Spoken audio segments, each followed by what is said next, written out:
السلام علیکم۔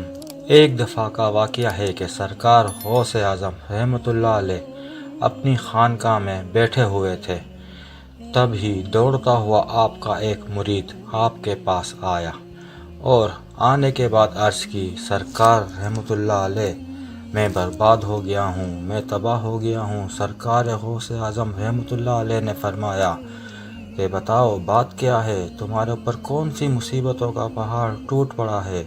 تو اس مرید نے عرض کیا کہ سرکار، میری عزت کا جنازہ نکل گیا ہے، میری آبرو برباد ہو گئی ہے، میں لٹ گیا ہوں۔ سرکار، میری اکلوتی بیٹی ہے، بڑی خوبصورت ہے، میں نے اپنی بیٹی کو گھر میں ہی رکھ کر تعلیم دی ہے، میں نے آج تک اسے گھر سے باہر کسی کام کے لیے نہیں بھیجا ہے، میں نے اپنی بیٹی کا نام فاطمہ رکھا ہے۔ سرکار، میری بیٹی میری اجازت کے بغیر کبھی گھر سے باہر بھی نہیں جاتی، لیکن آج میری بیٹی چھت پر گئی تو وہ چھت سے واپس نہیں آئی۔ میری چھت کی دیواریں بھی اتنی اونچی ہیں کہ وہ دیوار پھلانگ کر بھی نہیں جا سکتی، لیکن پھر بھی میں نے اپنے دل کو تسلی دیتے ہوئے اپنے آس پڑوس میں پتہ کروا لیا اور رشتہ داروں میں بھی پتہ کروا لیا ہے، مگر کہیں بھی میری بیٹی کا نام و نشان نہیں ملا ہے۔ سرکار غوث اعظم رحمۃ اللہ علیہ، مجھے میری بیٹی چاہیے اور زندہ چاہیے۔ سرکار غوث اعظم رحمۃ اللہ علیہ نے فرمایا، ٹھہر جاؤ، اور سرکار غوث اعظم نے اپنی آنکھوں کو بند کر لیا۔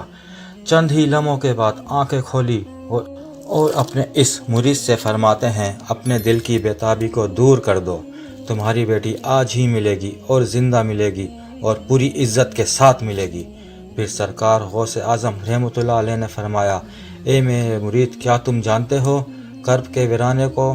تو اس مرید نے عرض کیا، سرکار وہ تو بڑا بھیانک جنگل ہے، بڑا دہشتناک جنگل ہے، دن میں بھی وہاں جاتے ہوئے ڈر لگتا ہے۔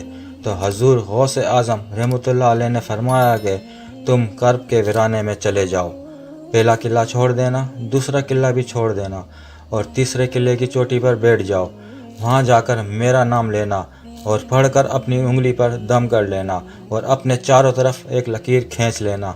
پھر وہاں سے جناتوں کی فوجیں گزرنا شروع ہوں گی، وہ جنات دھاڑتے ہوئے بھیانک آواز نکالتے ہوئے تمہارے اوپر حملہ کرنے کی کوشش کریں گے، لیکن کوئی بھی جن میرے نام کی کھینچی ہوئی لکیر کو پار نہیں کرے گا۔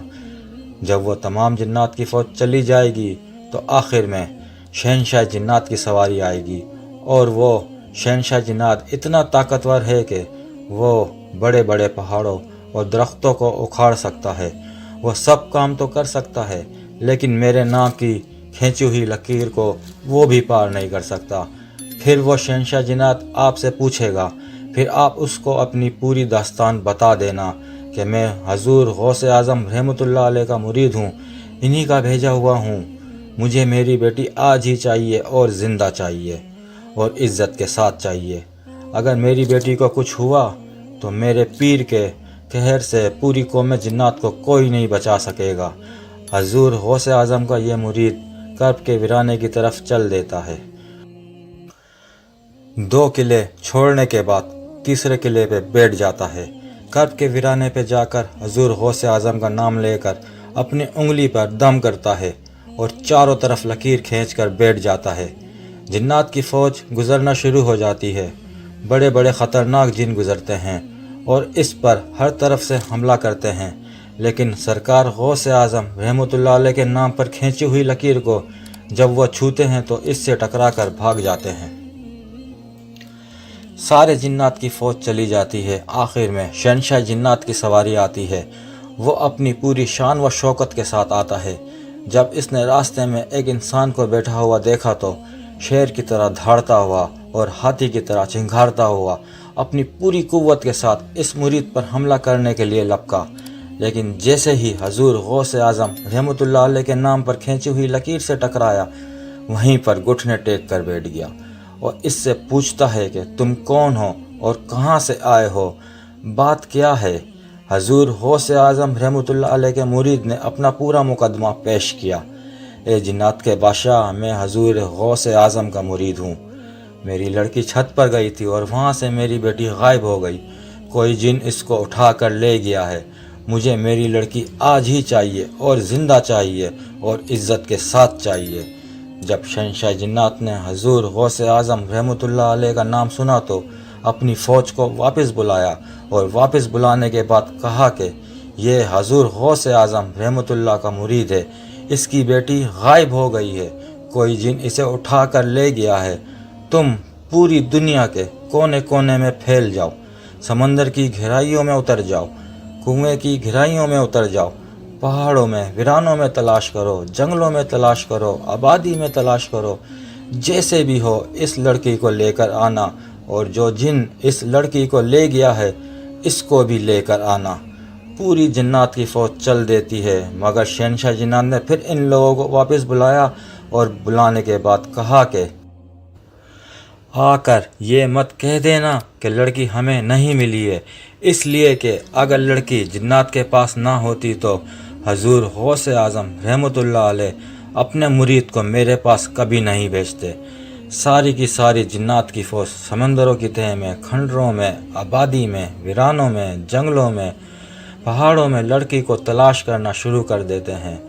بہت ہی مشکل کے بعد جو جن اس لڑکی کو لے گیا تھا اس کو اور اس لڑکی کو شہنشاہ جنات کے پاس لے جاتے ہیں۔ ان جنات نے کہا کہ اے شہنشاہ جنات، ہم نے اسے بڑی مشکل سے تلاش کیا ہے۔ شہنشاہ جنات نے اس جن سے کہا کہ تیری ہمت کیسے ہوئی؟ کیا تجھے پتہ نہیں کہ حضور غوث اعظم رحمۃ اللہ علیہ کون ہیں؟ تجھے ان کے شہر سے لڑکی لے جاتے ہوئے ڈر نہیں لگا؟